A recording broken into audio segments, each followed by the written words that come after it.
So I left my place with the plan of getting the tube to go see Franny. We'd be heading for dinner and then probably to an expat bar afterwards. It was National Week in China, so I ended up seeing a lot more things like this. I've mentioned the billowing flags previously, but at least the billowing flags are more subvert than, you know, this. It's pretty cool. Something you wouldn't get in England. Oh yeah, I was also like briefly solicited by a guy who tried to offer me gym membership. The Beijing public transport system, incidentally, is excellent. It's clean, it's efficient.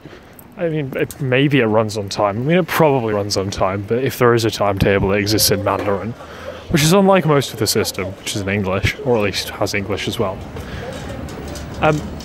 The other like cool thing about the public transport is just that like is how like pleasantly surprised the voiceover sounds when it says you've arrived.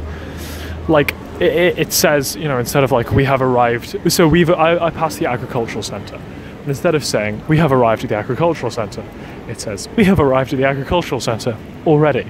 It's kind of the positive upbeat note that I really like there. It's also, of course, fantastically cheap, this public transport system.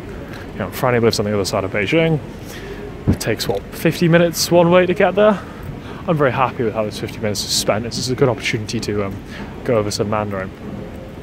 But, you know, the journey there is 5 kwai and back is 5 kwai. Which for perspective is just over £1 for, you know, 2 hours on public transport. This is ruining me. If I end up in London, I'm going to find this disgraceful. The comparison, anyway.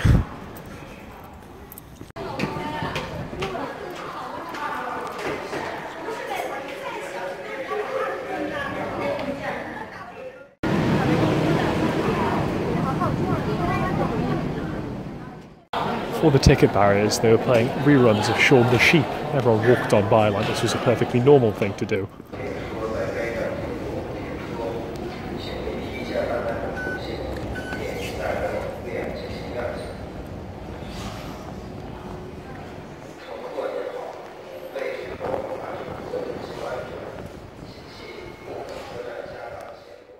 I've just had my first conversation with a stranger where I actually understood something.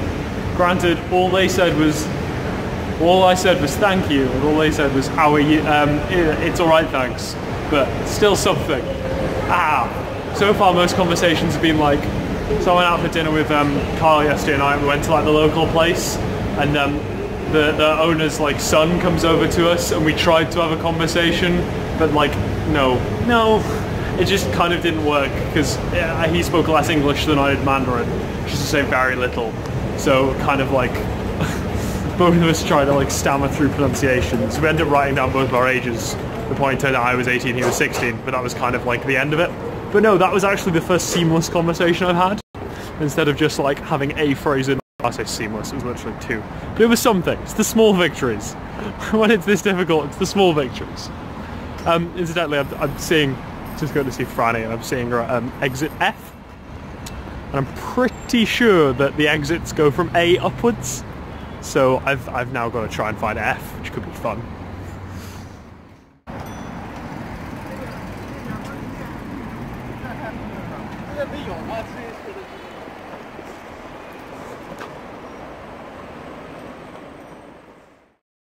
Dinner with Franny was really nice. Watch the world go past.